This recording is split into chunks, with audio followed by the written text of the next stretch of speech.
Bienvenidos. A continuación vamos a hacer una exposición sobre lo que es el Tratado de la Historia de las Religiones. Allí pues vamos a ver lo que es el hecho religioso y vamos a ver dos temas principales, que son la experiencia de lo sagrado y la estructura del hecho religioso. Entonces pues bienvenidos, vamos a hacer la visión desde los distintos autores y enfocarnos sobre todo en lo que es el pensamiento y la postura de Mircea Eliade. Entonces empecemos. Pues lo primero que debemos ver es el hecho religioso, y pues debemos decir que el hecho religioso es una parte irrenunciable de la personalidad humana, ya que el hecho religioso se encuentra en donde haya actividad humana.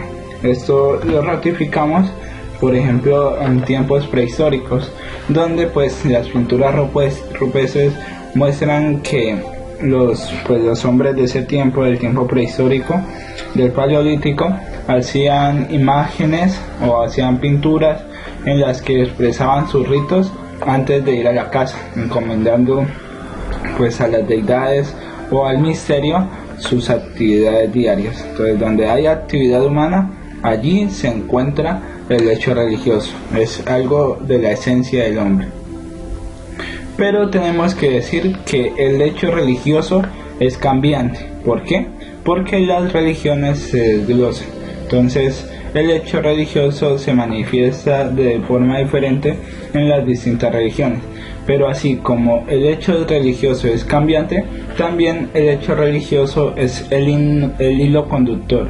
Es eso que tienen en común todas las religiones, lo que une a las distintas religiones.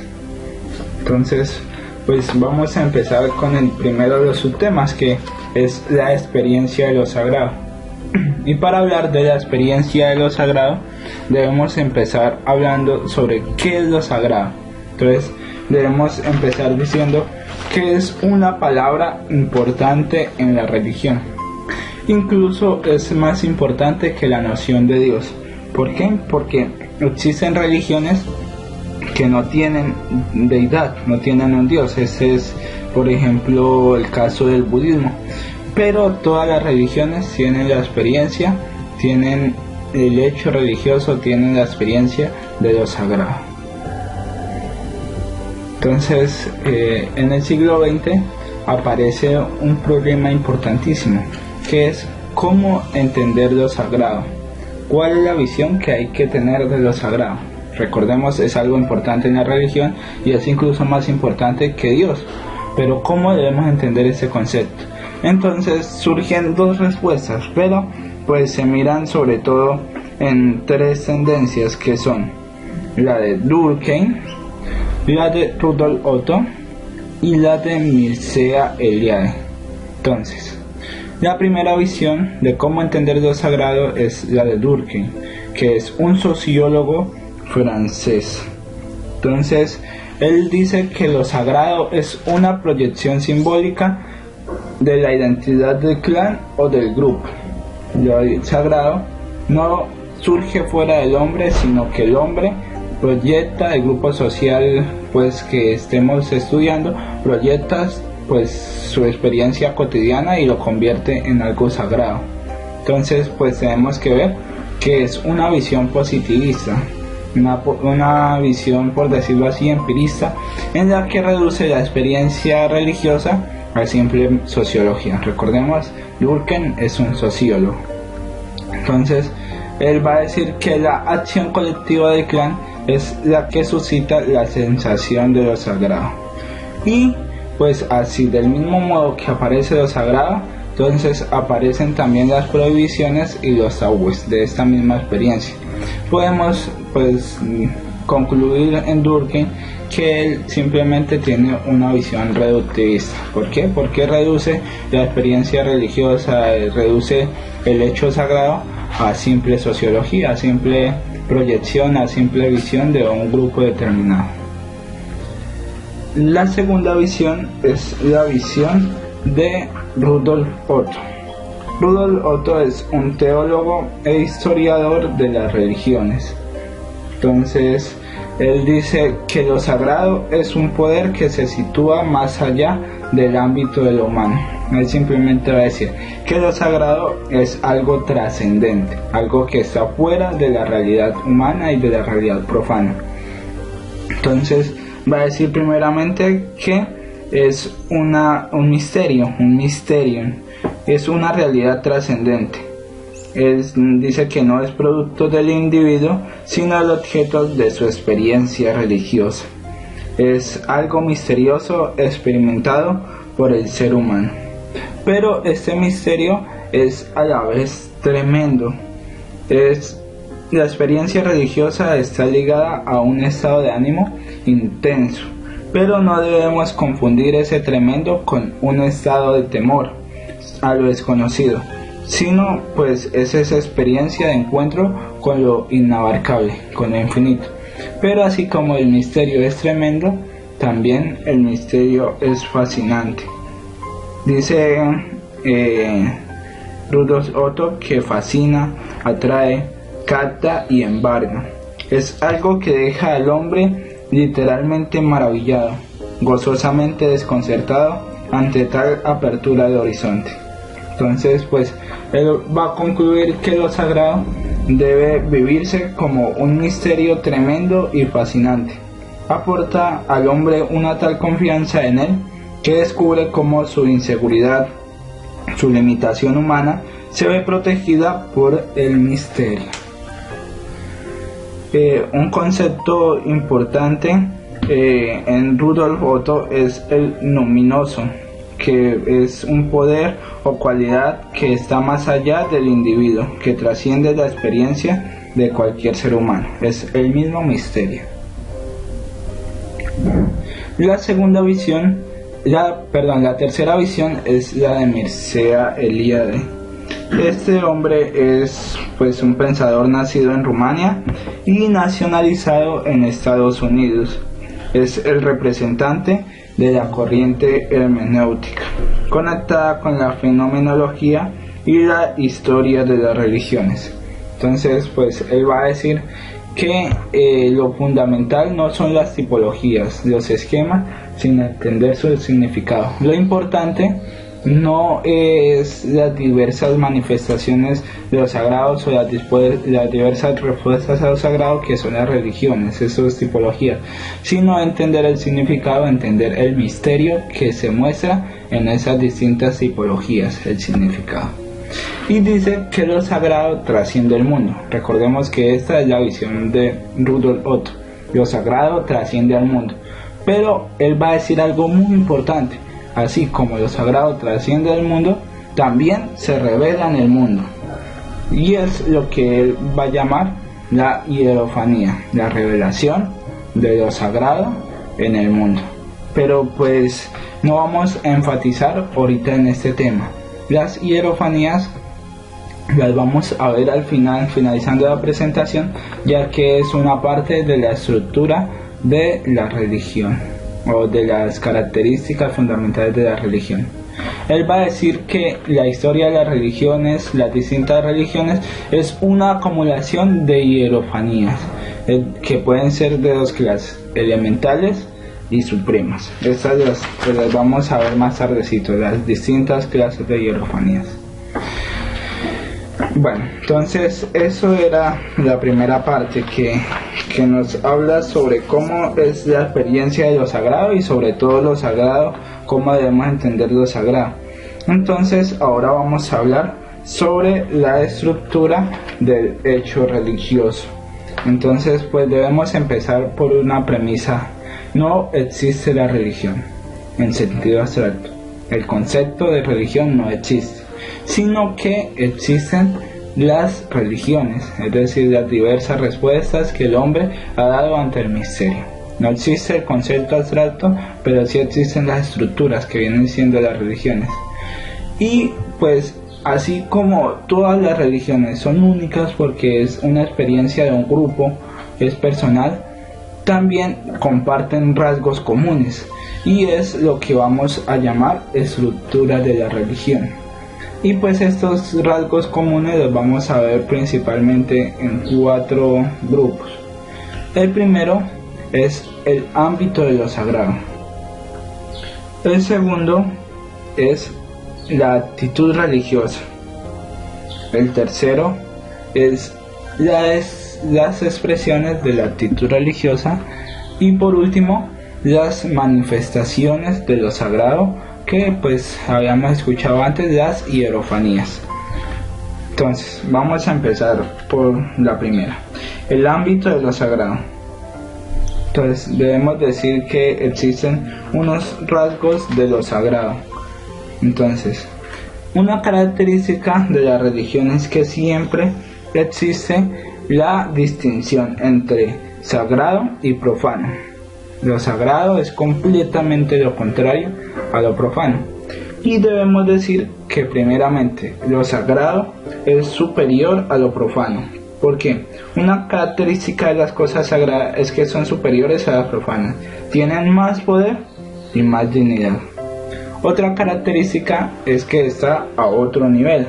Hay tanta diferencia entre lo sagrado y lo profano que con frecuencia la oposición se convierte en antagonismo, completamente contrarios. Entonces, dentro de estos rasgos de lo sagrado, vamos a ver un término esencial de Mircea Eliade. Él va a inventarlo, por decirlo así, que es la de ruptura de nivel. ¿Y en qué consiste la ruptura de nivel? Se trata pues de establecer una ruptura con la vida ordinaria. ¿Cómo así? Es simplemente el mismo mundo, pero vivido de otra manera. La experiencia religiosa me lleva a vivir el mundo de otra forma, no igual a como vivía antes de tener la experiencia del misterio, del hecho religioso y de la experiencia de lo sagrado. Entonces, Mircea ya dice que existen unos signos de la ruptura de nivel, que pues son 3. El primero es la experiencia de lo sagrado. Es la vivencia del misterio tremendo y fascinante. Es algo que se convierte en apasionante. Pero pues Mircea Eliade destaca algo, que esta vivencia debe convertirse en una vivencia humilde y exultante, a la vez que una experiencia que vitaliza al hombre. Segundo, los ritos de iniciación. Entonces, Mircea Eliade en su libro Lo Sagrado y lo Profano exponen que dichas ceremonias iniciativas son una manifestación religiosa prácticamente universal, ya que existen en todas las estructuras religiosas, en todas las religiones, y pues existen principalmente 2 ritos de iniciación, que son los ritos de pubertad, donde pues el joven se pone a vivir, decide vivir la vida con la divinidad, decide dar su opción por vivir el mundo de otra manera. Y también existen los ritos de muerte, que es donde se supone el fin del hombre natural para pasar a una nueva forma de existir, es decir, donde el hombre culmina su ciclo biológico para pasar a tener la experiencia definitiva con lo sagrado. Y el último signo de la ruptura de nivel, pero quizás el más importante, es la conversión. ¿Qué es la conversión? Es el paso de un modo de ser a otro, pero es importante porque es esta ruptura de nivel, pero a nivel interior. Dicha conversión ilumina el camino del hombre y constituye el fruto de la llamada de Dios al hombre. Renuncia a vivir su vida intramundana por otro horizonte más amplio, la iluminación, la liberación o lo que llamaremos la salvación. Bueno, entonces esto es el ámbito de lo sagrado. El segundo, la segunda parte de la estructura que comparten todas las religiones es la actitud religiosa. Debemos decir que la actitud religiosa es la respuesta del hombre al misterio. nos dice Mircea Eliade, no basta con que el misterio aparezca en la vida del hombre, sino que exige una respuesta. Entonces, la actitud religiosa es una cosa y no es otra cosa. Entonces vamos a ver primero qué es la actitud religiosa. Entonces, la actitud religiosa es primeramente el reconocimiento del misterio, es decir, el descentramiento del hombre. El hombre deja su lugar, deja de creerse el centro para darle el centro al misterio. Obviamente no quiere decir que el hombre sea oprimido, sino que el hombre encuentra la plenitud y la libertad al reconocer el misterio en el centro de su existencia. Lo segundo de la actitud religiosa es la búsqueda de la propia salvación, y esto lo encontramos principalmente a la apertura al misterio. Es una puesta en marcha de todas las posibilidades humanas como único medio de vislumbrar el más allá de sí mismo, que se anuncia con la aparición del misterio. Exige superar las limitaciones para poder ir hacia la infinitud. ¿Qué no es la actitud religiosa? Entonces, la actitud religiosa no es una idolatría, que consiste en tomar por absoluto algo de nuestro mundo, darle el lugar de misterio, darle el lugar de deidad a algo que simplemente pertenece a nuestro mundo. Y tampoco la actitud religiosa es magia, que pues son esas técnicas para dominar lo oculto. Algunos dirán, pero es que hay religiones que manejan o utilizan la magia, pero pues debemos ser claros, cuando una religión cae en la magia, inmediatamente deja de ser una religión. ¿Por qué? Porque esto no pertenece a la actitud religiosa, esto no hace parte de la estructura de las religiones. Bueno, entonces vamos a ver ahora lo que son las expresiones de la actitud religiosa. Entonces son 4. La primera de ellas es el mito. El mito, pues como sabemos, es un relato que se sitúa en un pasado remoto y que tiene como finalidad explicar el porqué y el para qué de lo que existe, sobre todo referido al misterio último. Y pues no hay solo una clase de mito, hay múltiples clases de mitos. Los hay que se refieren a los orígenes de los dioses, lo que conocemos como teogonías, o al origen del universo, cosmogonías. Y pues otros son explicaciones de ciertos aspectos de la creación, por ejemplo los mitos cosmogónicos o los mitos acerca del hombre, que son los mitos antropológicos. Y también pues existen no solo mitos de los orígenes, sino también, por ejemplo, mitos que tratan de explicar el fin del mundo, que son los mitos escatológicos. Entonces, siempre pues en todas las expresiones de esta actitud religiosa, de esa apertura y de ese reconocimiento del misterio, existen lo que son los ritos. Y pues los ritos son esas formas de exteriorizar mediante acciones y gestos la experiencia de lo religioso. Entonces, por ejemplo, en el cristianismo vamos a encontrar como ritos los diversos sacramentos, que pues vienen siendo un camino para el encuentro, para la apertura al misterio.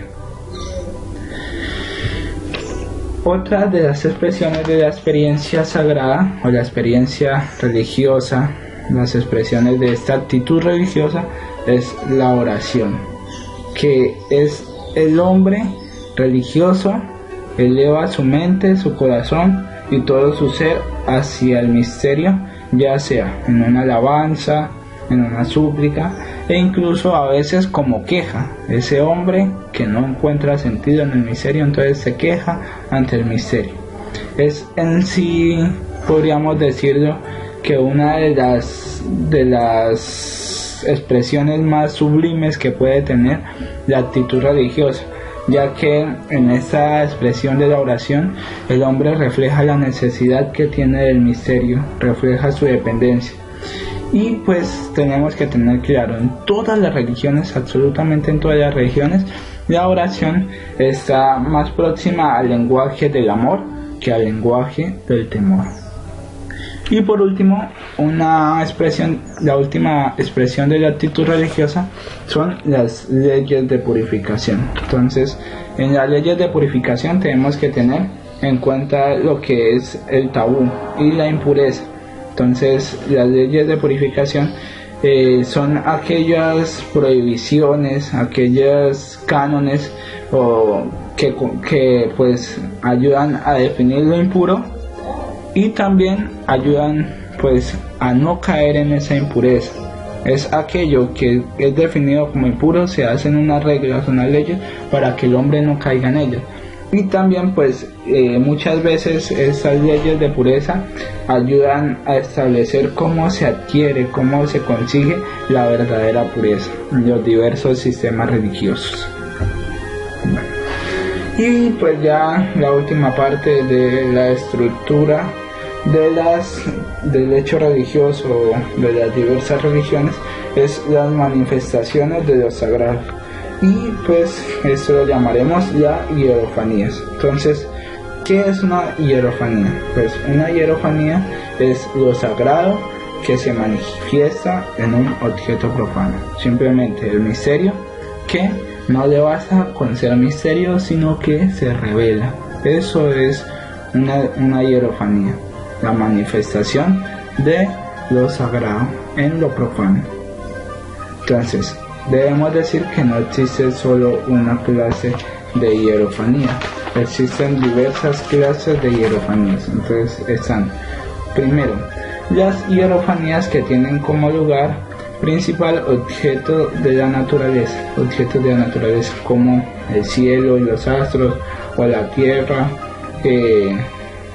Esas son principalmente, y pues son las más comunes, son las que se presentan más en las diversas religiones y sobre todo en las religiones de los pueblos primitivos. La segunda es la que se realiza en la historia o en los acontecimientos de un pueblo. Este es, por ejemplo, el caso de la historia religiosa de Israel. Toda la historia de Israel es una manifestación hierofánica. Y por último, pues la más rara de las hierofanías es aquella que se materializa en la misma persona humana. Es lo santo que se presenta bajo el aspecto de lo humano. Y el caso pues más claro, más concreto que podemos presentar es el caso de Jesucristo en las religiones cristianas. Entonces, pues ya para concluir decimos que el misterio se hace presente en las realidades hierofánicas, pero se hace presente como misterio, es decir, no se convierte en objeto del mundo. ¿Cómo así? El objeto religioso o la presencia religiosa, al revelarse en algo profano, no se convierte en algo profano, sino que mantiene su esencia. Es decir, transfigura ese objeto del mundo para volverlo misterio. Muchas gracias.